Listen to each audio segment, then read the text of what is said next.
하나님께서 오늘 우리에게 주시는 말씀은 데살로니가후서 2장 1절에서부터 12절까지 말씀입니다. 하나님의 말씀 받들어 봉독할 때에 살아계신 하나님의 음성을 들으시기 바랍니다. 형제들아, 우리가 너희에게 구하는 것은 우리 주 예수 그리스도의 강림하심과 우리가 그 앞에 모임에 관하여 영으로나 또는 말로나 또는 우리에게서 받았다 하는 편지로나 주의 날이 이르렀다고 해서 쉽게 마음이 흔들리거나 두려워하거나 하지 말아야 한다는 것이라.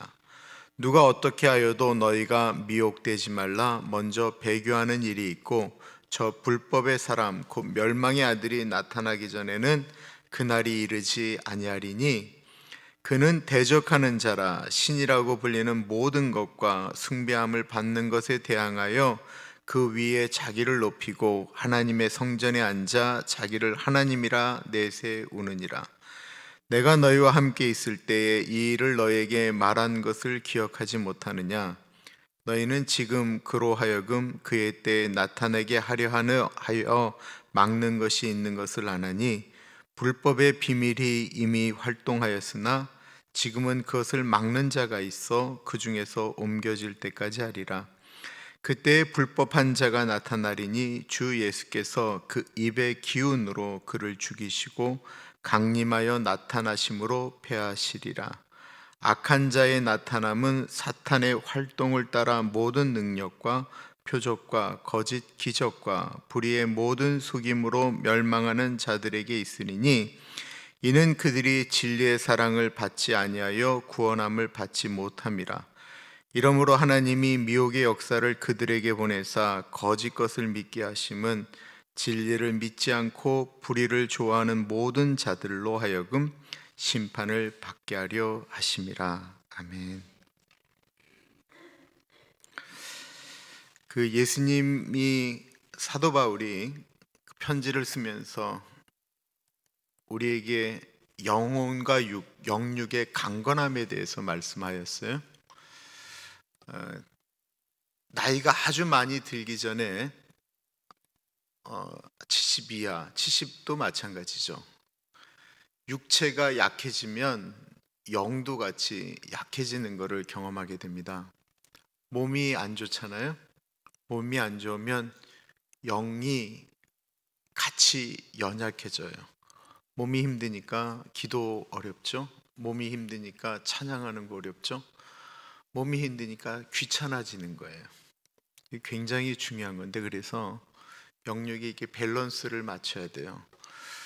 내 동기가 40일 금식을 11번인가를 했어요. 그래서 이 친구가 이 금식에 관련된 세미나도 하고 하는데 목회가 안 돼요. 왜냐하면 금식을 하니까 영은 너무 맑은 것 같은데 메시지를 전하면 하나님이, 이게 한두 번이죠. 이게 계속 이렇게 되어지면 그건 너무 어려워요. 기도도 이 친구는 정말 하나님 앞에 막 그런 건데 앞에서 기도회를 인도하는데 이게 막 올라와야 하죠. 어떨 때는 충만해서 할 수 있지만 이거 계속 할 수 있는 게 아니거든요.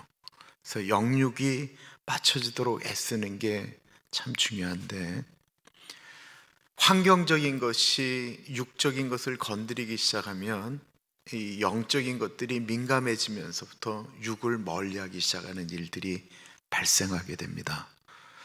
데살로니가 전서를 보면 임박한 종말론처럼 느껴지는 것들이 너무 많아요. 마치 사도 바울이 곧 예수님 오신다라고 하는 전제하에 쓰여진 것처럼 데살로니가 전서가 쓰여졌어요.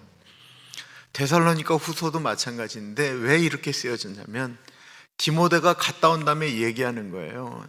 곧 예수님이 오실 것이다라고 하는 이야기가 팽배해 있다라는 것입니다.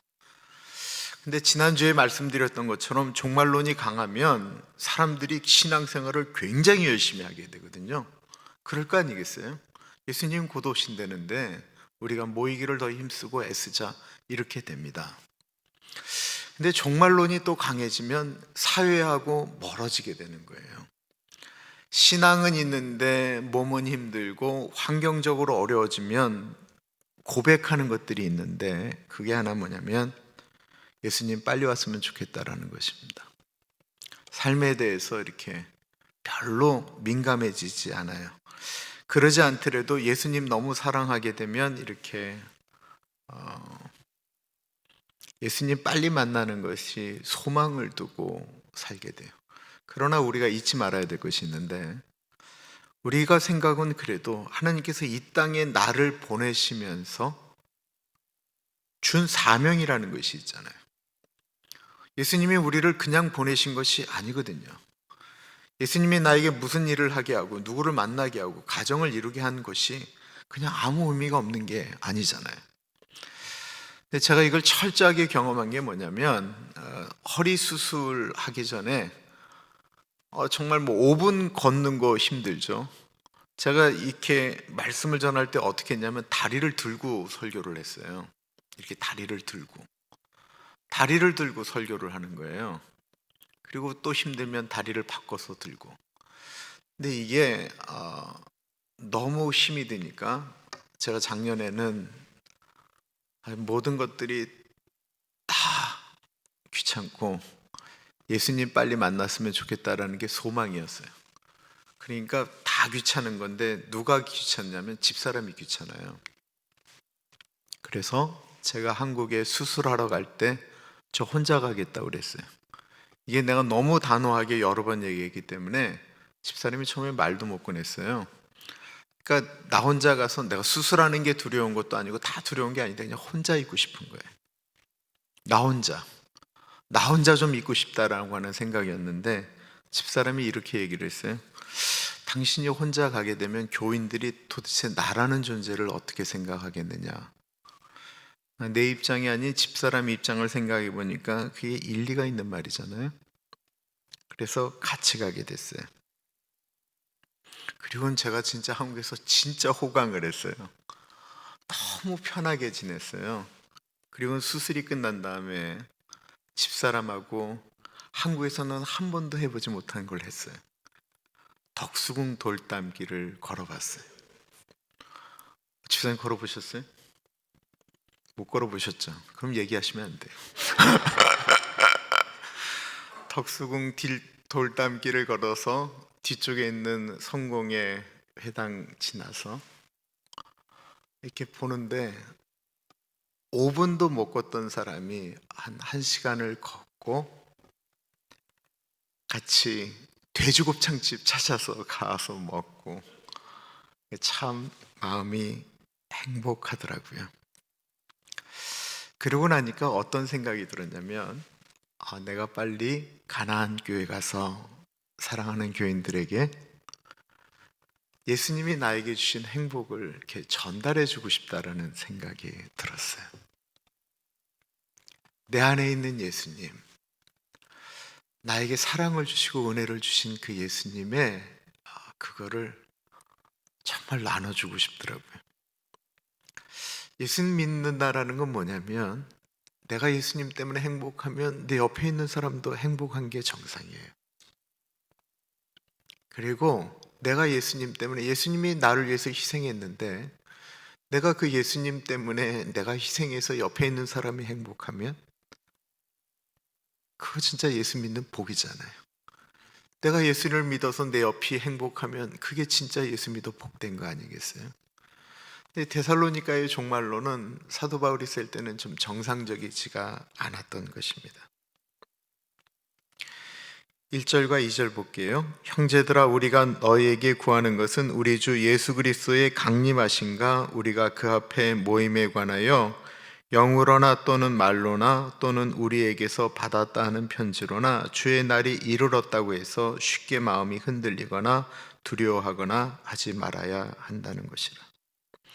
예수님이 가까이 오셨다라고 말씀하시는 건 나쁜 말이 아니죠. 참 어떻게 보면 우리를 이렇게 경건하게 만드는 얘기입니다. 그런데 그 일을 강조하기 위해서 데살로니가의 교회에 있는 어떤 사람들은 우리에게 말로나 받았다 하는 편지, 이 얘기 뭐냐면 예수님 오셨다라고, 가까이 오셨다라는 얘기를 사도 바울 선생님이 얘기하셨습니다. 사도 바울 선생님이 편지로 얘기했습니다.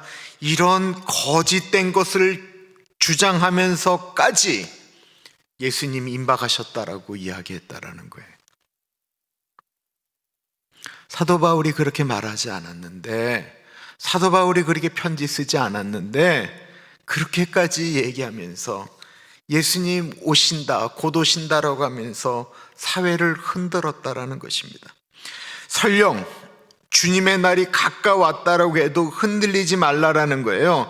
무엇이 흔들리지 말라라고 하냐면 하나님께서 나에게 주신 사명, 그것이 내가 생각할 땐 별 볼 일 없는 것 같다고 할지라도 그것이 주님이 주신 사명이라고 한다면 그거 하는 거 흔들리지 말라는 거예요.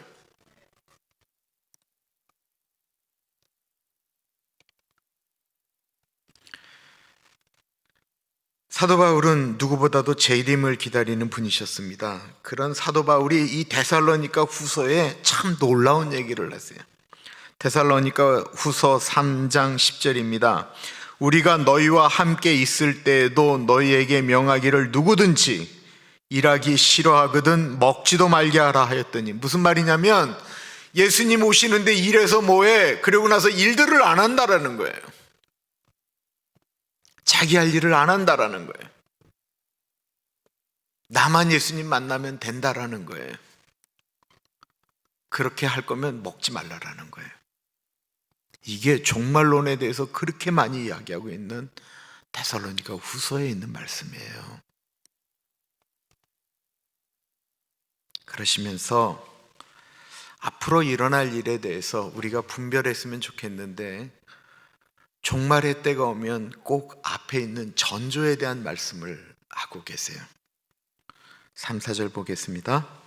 누가 어떻게 하여도 너희가 미혹되지 말라. 먼저 배교하는 일이 있고 저 불법의 사람 곧 멸망의 아들이 나타나기 전에는 그날이 이르지 아니하리니 그는 대적하는 자라. 신이라고 불리는 모든 것과 숭배함을 받는 것에 대항하여 그 위에 자기를 높이고 하나님의 성전에 앉아 자기를 하나님이라고 내세우느니라. 마태복음 24장의 축소판 같은 이야기를 이 데살로니가 후서에 이야기하고 있는데, 그것은 예수님을 배반하는 일이 이 배교라고 하잖아요. 배반한다라고 하는 배자에다가 이 교회를 이야기하는 교자거든요. 그러니까 교리를 배반하는 아주 집단적인 배반이 일어난다라는 거예요. 이건 한두 명이 예수님을 버리는 이야기를 하는 게 아니고요, 집단적으로 예수님을 버리고 어떤 적그리스도를 쫓아가는 것을 이야기하는 것입니다. 계시록 13장에 나타나고 있는 바다에서부터 올라온 짐승과 같은, 그 짐승의 권세를 가진 둑불을 가진 양, 짐승의 우상에게 절하며 그에게 경배를 하고 666이라고 하는 표를 받는다라고 하는 그 배교가 일어난다라는 거예요. 그리고 그 적그리스도가 어느 순간에 하나님의 자리에 앉아서 내가 하나님이다라고 이야기하는 일이 일어난다라는 것입니다. 그렇다고 볼 때 오늘날 그렇게 강력한 적그리스도가 나타났는가? 제가 잘 모르겠어요. 다만 이 적그리스도가 자신을 신이라고 하고 하나님의 성전에 앉아 하나님을 모독한다라고 이야기할 때, 마태복음 24장에는 멸망에 가증한 것이 거룩한 곳에 설 때에는 마지막 때가 왔다라고 하는데, 하나님이 계셔야 되는 곳에 가짜를 진짜처럼 섬기면 그런 일이 있다라고 생각한다고 한다면, 다만 우리의 마음 가운데 다 마땅히 하나님이 계셔야 되는 그곳에 하나님이 아닌 다른 것이 세워져 있다고 한다면 나는 이미 개인적인 종말 가운데 들어가 있는 사람 아니겠습니까? 오늘날 수많은 그리스도인들의 가슴을 우리가 열어서 수술을 해보자라고 얘기할 때 그 가슴에 정말로 하나님이 아닌 가증한 것이 세워져 있지는 않은가 우리가 생각해 보아야 되지 않겠습니까? 우리 마음속에 있는 멸망에 가증한 것이 거룩한 곳에 세워져 있지 않고 우리의 그 거룩한 곳에서는 예수 그리스도가 세워져 있다고 한다면 그게 가장 복된 것이죠. 두 번째는 불법한 자를 막는 자가 있어 아직은 재림의 때가 아니다라고 말씀하고 있습니다. 해석이 필요한 거예요. 7절과 8절 보겠습니다. 불법의 비밀이 이미 활동하였으나 지금은 그것을 막는 자가 있어 그 중에서 옮겨질 때까지 하리라. 그때 불법한 자가 나타나리니 주 예수께서 그 입의 기운으로 그를 죽이시고 강림하여 나타나심으로 패하시리라. 이 불법한 자는 뭐 말할 것도 없이 적그리스도라고 이야기합니다. 사단의 하수인인 그리스도를 대항하는 적그리스도가 분명히 나타날 것입니다. 그런데 그것을 지금 막는 자가 있다라는 거예요. 이 막는 자에 대해서는 정확하게 표현하고 있지 않으니까 여러 가지 주장이 나올 수 있지만 일반적인 주장으로는 성령 하나님이다라고 이야기하고 있습니다. 이미 불법의 활동은 끊임없이 시작되고 있습니다. 끊임없이 예수 그리스도를 대항하는 적그리스도는 크고 작던 간에 세기에 상관없이 끊임없이 나타나고 있지만 아까 말씀드렸던 것처럼 이거다라고 하는 것들은 아직 나타나고 있지를 않아요. 그들이 더 활동을 해서 더 많은 영혼들을 자기들이 빼앗고 싶은데도 그렇지 못한 이유는 성령님이 막고 있다라고 하는 것입니다. 신학적으로 일반적으로 세상을 구분할 때 성령님으로 하나님으로 이렇게 이야기할 때는 이렇게 이야기를 하죠. 태초에 하나님이 천지를 창조하실다라고 할 때는 그 성부 하나님의 시대라고 얘기하잖아요. 그리고 나서 예수 그리스도께서 사망, 죄의 문제를 해결했을 때 그 성자 예수님의 시대라고 그러잖아요.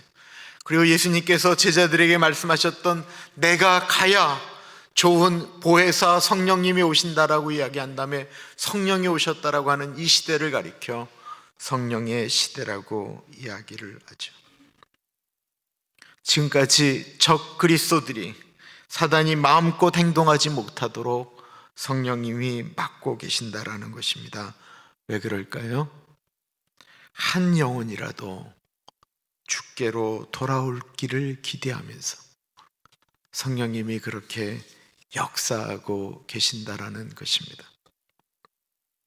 그러나 때가 되면 성령 하나님이 그때를 그 막음을 멈추신다라는 것입니다. 그때는 이미 때가 종말의 때가 되어서 적그리스도가 나타난다라는 것이죠. 적그리스도가 나타나게 되면 사람들이 미혹된다라는 말이 성경에는 무수하게 나옵니다. 이유는 적그리스도도 기적을 행하기 때문에 그렇습니다. 사람들은 기적을 쫓아 움직이지요. 여러분들 무당 굿하는데 들어가는 돈이 얼마인 줄 아세요? 굿에도 이 다 등급이 있어요. 가장 센 굿이 그 작두 춤추는 거예요. 작두 위에서 춤추는 건데요. 그건 3천만 원이 넘어요. 여기 돈으로 3만 불이 넘는 건데 너무 신기하잖아요. 여자가 작두 위에서 춤을 추는 거거든요. 신내리는 거죠. 그러니까 무당이 먹고 사는 거예요. 다른 종교에도 기적이 없는가? 다른 종교에도 보시면 기적이 있어요. 거짓 기적 이런 것들이 일어나요.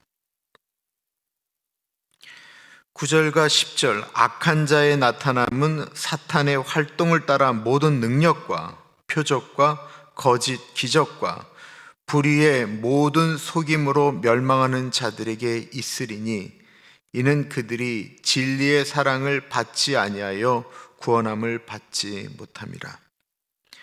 어떠한 일들에 기적이 일어나고 능력이 일어나고 표적이 일어나는 것들 다 좋아요. 근데 거기에 중요한 것이 진리의 사랑이 있느냐라는 것입니다.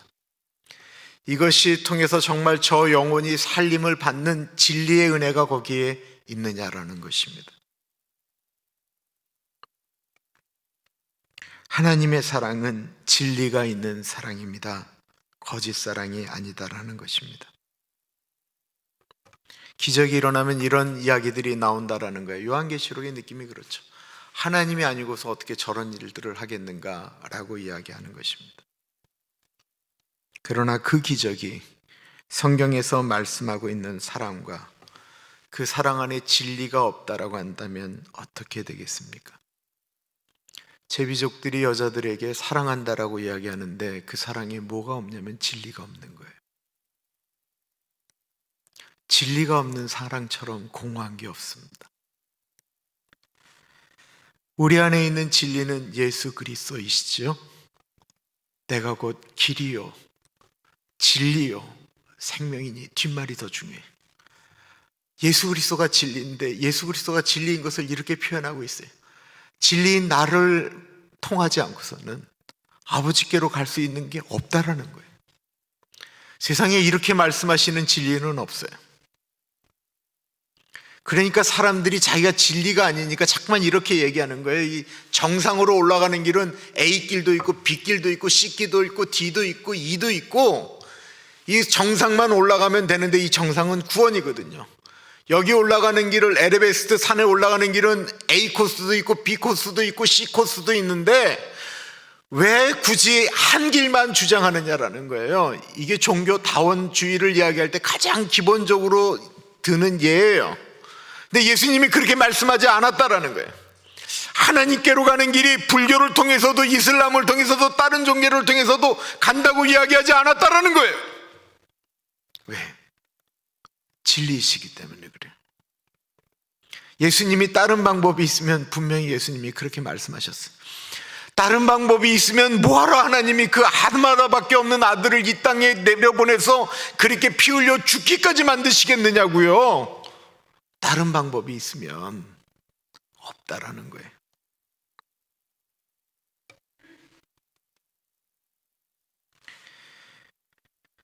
다른 곳에 수많은 어떠한 일들이 일어나도 진리는 오직 예수 그리스도 한 분이십니다.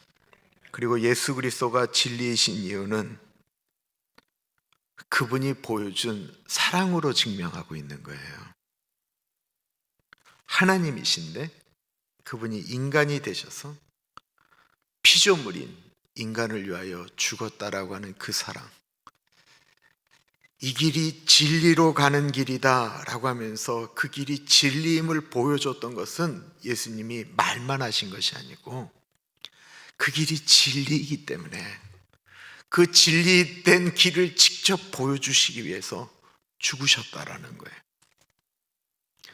로마서 5장은 그 진리이신 사랑에 대한 증명을 이렇게 말씀하고 있습니다. 우리가 아직 연약할 때에 기약대로 그리스도께서 경건하지 않은 자를 위하여 죽으셨도다.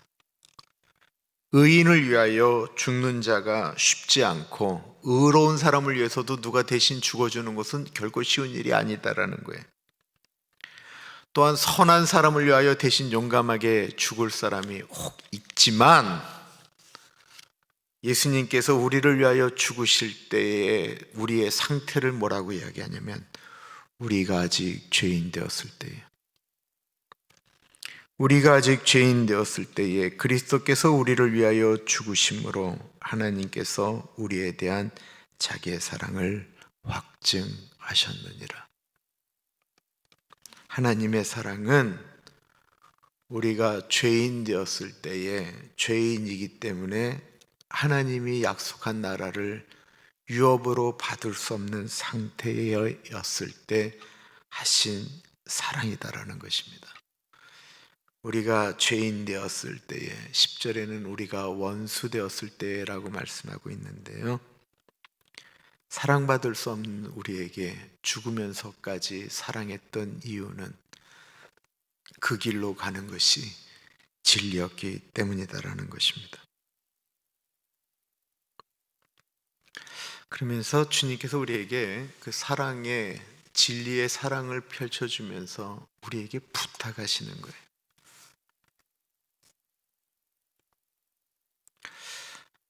정말 살고 싶지 않은 형편이 분명히 있을 수가 있어요. 정말 빨리 예수님 만났으면 좋겠다. 예수님 빨리 오셨으면 좋겠다. 아니, 나만이라도 빨리 만났었으면 좋겠다라고 느껴질 때가 분명히 있어요. 근데 우리에게는 예수님께서 부탁하셨어요. 우리가 받은 그 진리의 사랑을 다른 사람들에게 보여줄 의무를 우리에게 부탁하신 거예요. 그를 다른 말로는 청지기 의식이라고 이야기하고 청지기 사상이라고도 이야기를 합니다. 톨스토이라고 우리가 잘 알고 있죠. 부활을 쓰신 분인데 이분은 예수님을 영접한 다음에 이분의 글 속에 있는 어떤 아주 굉장한 중요한 핵심 키워드가 있어요. 그것은 뭐냐면 사람은 무엇으로 사는가라고 하는 것입니다. 설교 시간에 사람은 무엇으로 사는가라고 하는 소설도 언급한 적이 있는데 이분이 쓴 단편집 중에 두 노인이라고 있어요. 에팸이라고 하는 분하고 에핌이라고 하는 분하고 또 다른 한 분 에리세이라고 하는 두 나이 든 분이 있었어요. 이 에핌이라는 분은 아주 전통적인 러시아 정교회 사람이셨어요. 하나님이 하지 말라고 이야기하고 그리스도인이 해서는 안 된다라고 느끼는 것들은 절대로 하지 않으면서 원칙대로 1, 2, 3, 4 오늘 해야 될 일 이렇게 딱딱 적으면서 열심히 일해서 돈을 많이 번 부자였어요. 근데 이 에리세이라고 하는 분은 그런 분이 아니었어요. 이분은 그냥 보드카 좋아하고 담배도 피시고 주변에 있는 사람들하고 이제 두루두루 친한, 예수님을 사랑하긴 사랑하는 것 같은데 좀 별로인. 근데 이 두 분이 나이가 든 다음에 성지순례를 가기로 했어요. 근데 뭐 에핌은 성지순례, 러시아에서 그 옛날에 이 이스라엘까지 가는 길은 돈이 굉장히 많이 들어갔죠, 그죠? 근데 돈 걱정 안 하는 분인데 이 에리세이라는 분은 그 자식들이 우리 아버지의 수건 성지순례 한번 가는 거 열심히 돈을 모아주고 본인도 열심히 해서 드디어 경비를 마련해서 이 두 노인이 이스라엘을 향하여 가게 됐어요. 가는 와중에 가뭄이 들어서 아주 힘든 사람들이 모여 있는 곳에 두 분이 지나가게 됐어요. 그리고 거기서 하룻밤을 묵게 됩니다. 비참하게 사는 곳이죠. 거기에 묵고 그 다음날 떠나려고 하는 와중에 한 가지 우연치 않은 일로 인해서 이 에리세이가 이 에핌하고 갈라지게 돼요. 그것은 무엇이냐면 이 에리세이가 머물렀던 집이 너무 가난할 뿐만 아니라 병들이 들어서 우물에 가서 물을 가져올 수도 없는 입장이었어요. 그래서 에리세이가 그들을 향하여 물을 가지러 우물로 갔다가 물을 가지고 오면서 에피멘한테 먼저 떠나라고, 내가 곧 따라가겠느라고 이야기를 하였습니다. 결국 이 에리세이는 성지순례를 못 가게 돼요. 왜냐하면 본인이 가지고 있던 돈들을 거기서 다 쓰게 됩니다. 그럴 의도가 있었던 것이 아니었어요. 하필 방문한 집이 물 한 잔 얻어먹겠다고 간 집이 그냥 몇 날 며칠을 못 먹은 집이었던 것입니다. 죽어가는 사람들을 모른 척할 수 없어서 이 에리세이가 빵집에 가서 빵을 사다가 그들에게 갖다 주게 되고요, 거동하기 어려운 사람들을 위해서 물을 길어서 물을 날라 주었습니다. 거기서 끝났으면 좋겠는데 죽어가는 사람들을 모른 척할 수가 없어서 음식을 해서 그들에게 대접을 해요. 그런데 이들이 먹고 살 수만 있으면 괜찮지 않을까라고 생각하는데 이들이 보니까 그 당시 이제 톨스토이 곧 쓸 때쯤 되면 이제 지주 얘기 나오고 뭐 이럴 때잖아요. 이들에게 땅이 좀 있으면 좋겠다 싶은데 땅이 너무 싼 거예요, 자기가 사는 지역에 비하면. 그래서 자기가 성지순례하면서 가기 위해서 준비했던 돈으로 땅을 사서 그들에게 분배를 하게 돼요. 에리세이는 그럴 의도가 전혀 없었어요. 그런데 평생에 가고 싶었던 성지순례를 중간에서 포기하고 그리고 돌아가게 됐습니다. 에핌은 성지순례를 가게 됐어요. 근데 이제 예루살렘에서 이렇게 기도할 때마다 한참은 기다려도 오지 않았던 에리세이가 저쪽에서 이렇게 막 빛나는 광채가 나면서 기도하는 모습을 계속 보게 되는 거예요. 너무 놀라서 가면 에리세이가 없고, 또 다른 곳에서 기도를 하면 이 에핌이 얼마나 경건한 사람이에요. 그러니까 뭐 통곡개벽 이런 데서 열심히 기도하면 저쪽에 에리세이가 빛나는 광채 가운데 기도하는 장면을 3번에 걸쳐서 보게 됩니다. 그러면서 이분이 이렇게 중얼거리십니다. 육체가 성지순례에 왔다고 영혼도 온 것은 아니구나. 이해가 되세요? 우리가 예배를 드리러 육체가 와도 우리의 영혼을 두고 올 수 있다는 거예요. 근데 우리의 육체가 여기에 있어도 우리의 영혼이 주님을 만날 수도 있다는 것입니다.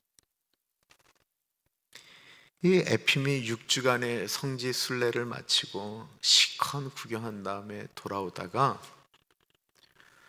그 에리세이하고 같이 머물렀던 그 흉년 들어서 고통받았던 마을을 다시 지나가게 되는데, 마을이 자기가 전에 갔던 그 마을하고 느낌이 너무 다른 거예요. 그때는 막 그냥 죽음의 그림자가 들어가 있었던 것 같은데, 그때는 너무나도 활기찼던 것입니다. 에핌이 거기를 갔다가 누가 알려줘서가 아니고 어떤 성지순례를 갔던 한 사람이 그들이 우리를 다 도와주었다라는 이야기를 듣고는 에리세이가 그렇게 했구나라고 하는 것을 알게 되죠. 그렇게 많은 이야기들을 들은 다음에 에핌이 돌아와서 에리세이를 만나게 됩니다. 그는 본인이 경험했던 이야기를 에리세이한테 하지를 않아요. 굳이 할 필요도 없죠. 톨스토이는 그 얘기를 하고 싶어 하지 않습니다. 이 톨스토이가 그 두 노인이라고 하는 책에 던진 마지막 말이 이렇습니다. 세상에 태어나서 죽는 그날까지 우리 인간은 오로지 사랑과 선행으로서 그 의무를 다하지 않으면 안 된다라는 것을, 그리고 그것이야말로 하나님의 뜻이라는 것을. 이게 이제 결론이에요. 두 분 다 열심히 살았어요. 어떤 분은 자기의 길을 갔고 어떤 분은 가다가 중간에 돌아왔어요. 에리세이가 옳고 에핌이 틀리다라고 이야기하는 것이 아니에요. 나에게 주어진 삶 가운데는 내 눈에 보이는 내가 해야 될 일들이 있다라는 것입니다. 이게 종말론을 사는 사람에게 굉장히 중요한 얘기예요. 그러다가 내가 거기서 예수님 만나면 제일 멋진 거고요. 내가 그 일이 아닌 딴 곳에서 딴짓 하다가 예수님 만나겠다라고 얘기하는 게, 그게 정말 나쁜 거라는 거예요. 하나님은 우리에게